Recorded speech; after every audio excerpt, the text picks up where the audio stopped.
No Bloodhound's Fang, no Rivers of Blood, no Greatsword. In this video, I'll only be using weapons that have a chance to drop. And by weapons, I mean shields and armor as well, since those things are the only things I can think of that have random drop rates. So just to be clear, I'll only be using weapons and armor under 100% drop rate, which means it has a chance to drop. And anything that is guaranteed to drop is not allowed. So with all that out of the way, I chose the Warrior because I was feeling kinky and got out there. Technically, my starter stuff isn't exactly dropped from anything, but I'm going to use it until I get something better, which kind of started right away, because this first guy I killed dropped a giant shield, and this allowed me to outclass all the other enemies at the camp. I mean, unless the horn got blown.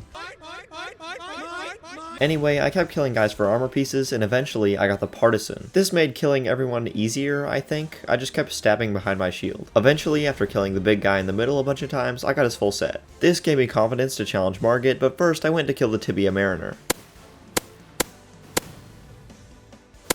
After that, I went down these weird stairs, killed all the enemies inside, and got the green turtle talisman. This increases my stamina recovery speed by 20%, and with that, I challenged Margit. For my first attempt, I kind of just let Roger cook, and he did his thing until he died. But I gotta give him credit, he nearly defeated him. On my second attempt, I went in alone and realized how absolutely trash I am at this game. My dodges were off, he kept jumping all over the place. Do you want more excuses? That fires me up. That makes me fucking happy what you just said. So yeah, I kept dying, but instead of smashing my head against the wall, I decided to go out and explore. I got a flask, a medallion, and an ash of war that I realized can't be put on a spear. Hey man, I'm a god! I went back to Margit and I played a lot better. I made sure to stay at a distance using my range with the Partisan and dodge through the hard-hitting attacks. And eventually this worked, or maybe he got confused because I was cosplaying as one of his mandatory workers. After defeating Margit, I charged straight into the castle, first disguising myself as a Godric Knight. Fine, I guess I'll just run through. But instead of going straight to the boss door, I went up to the Godric Tower. Halfway up, I started fighting these giant robots which have a chance to drop the Golem's Halberd. It says it has a 10% drop rate, but I would argue it's more around 3%. I originally thought there was only one on the bridge, but it turns out there's two halberd people and one bow guy in the back. It also turns out that the bow guy can hit and stagger the other robots, which makes killing them a lot faster. In about 30 robots and 40,000 runes later, I finally got the halberd. All I have to say is I will probably never be medium load again. Next, I wanted to get this hammer thing at least up to +3, so I invaded the tunnels and pretty much robbed all of their smithing stones. And I also killed both of the tunnel bosses I went to.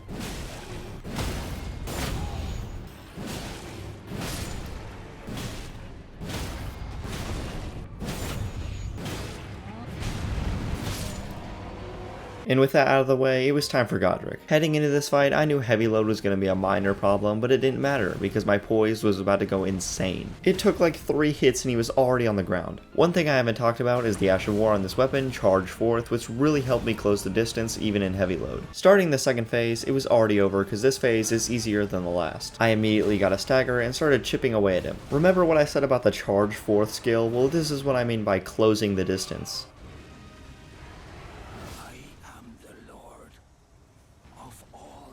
To be honest, I don't think he was trying hard enough. After that fight, I felt great, my damage was good, and now I had access to Liurnia, but there was one thing weighing me down. Poisonette!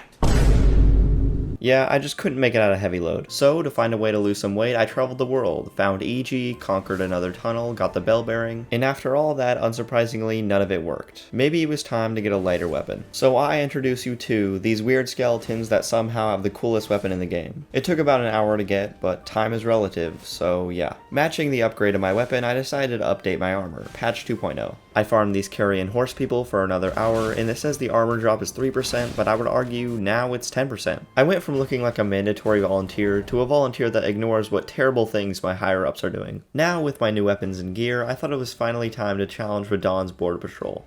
Or not, I guess I can come back later. Instead, I powered up by getting Godric's Great Rune and this weird spell that boosts the bleed damage on my scythe. I even went as far as killing the giant dragon for 100,000 runes. And just like that, I'm back in the game. This time, I did much better because of my godly scythe. And now, my only problem was the metal man at the back. The key with this fight is you have to stay patient, even though he is the biggest asshole in the game. And that's all it took to beat the border patrol, finally onto Radahn. The plan was simple, summon my whole crew and kick his ass. Before jumping in, I applied my fire buff to make me 100 times stronger. And after that, me and the crew were wailing on him.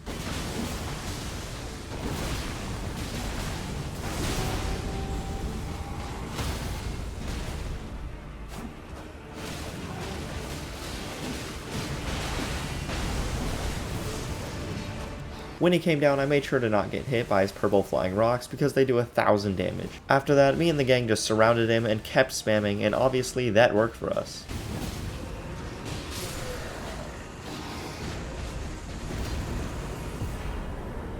After the Radon fight, I instantly challenged Renala. Oh, you're wondering about Red Wolf? Yeah, that problem was quickly taken care of. In Renala's first phase, I chopped up her students to get rid of her balls and nearly one-cycled her. And just before her second phase, I applied my fire buff to get the crazy damage I was looking for.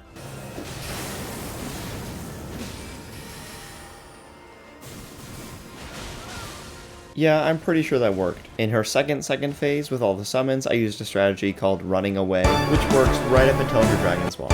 So I just had to kill her before then.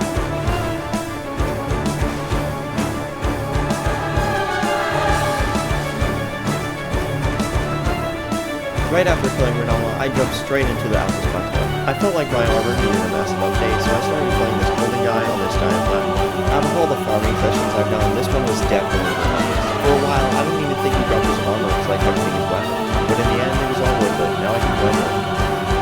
After that, I started heading to the rainbow, but there was one small problem: the doorbell. Yeah, maybe I need a better weapon. One alternative I found was using the sword to drop the daily knights, and I even put the flame buff on Rosa, but I still couldn't secure the victory. So was that it? Stopped by the human-sized doorbell at the castle? No. I remembered a weapon you can use from the start of the game with a crazy dexterity skill.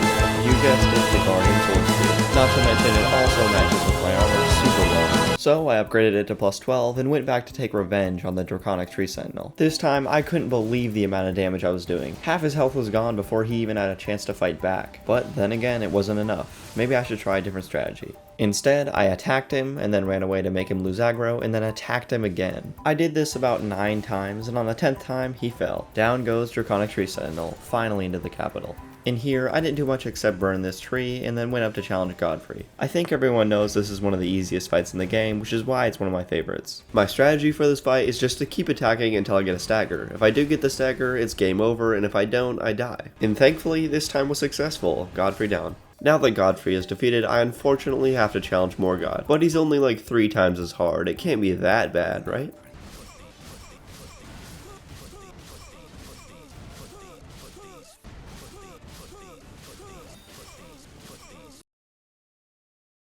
So instead, I just summoned Melina and we took him out together.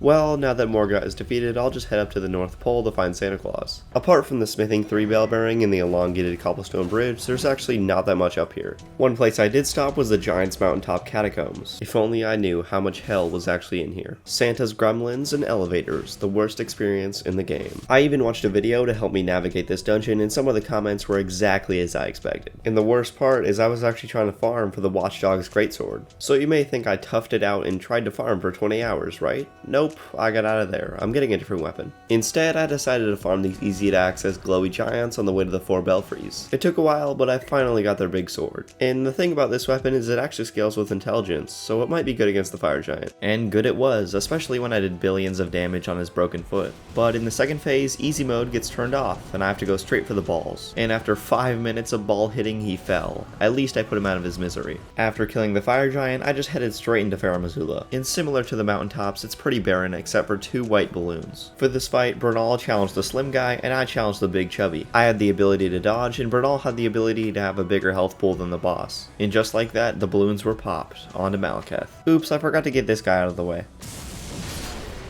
Now I can challenge the ugly dog. Oh my god, the strongest sorcerer in the game offers their help. Literally.